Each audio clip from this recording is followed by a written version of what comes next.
How to upload short videos on YouTube. Hey everyone, welcome back to the channel.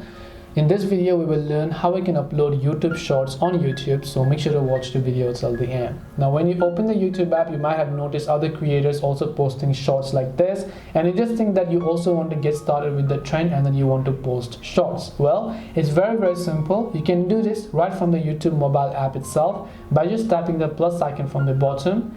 Now you can choose to create a short if you haven't created it already by just tapping this option, but if you already have a video on your phone that you want to convert to short, you can tap the upload video option and then just select that video. Now if it is not getting determined as a short, then there are two things I want to consider. The video must be under 60 seconds, because if it is above 60 seconds, then that's no longer a short. And the other is the aspect ratio. So YouTube shorts aspect ratio is basically 9:16. The default one right over here is basically 16:9, but then if you want to actually do it in a vertical manner, then that's 9:16 aspect ratio. Make sure that your video meets one of these two requirements, and after that, whenever you upload a video to YouTube, that will automatically get determined as a short video.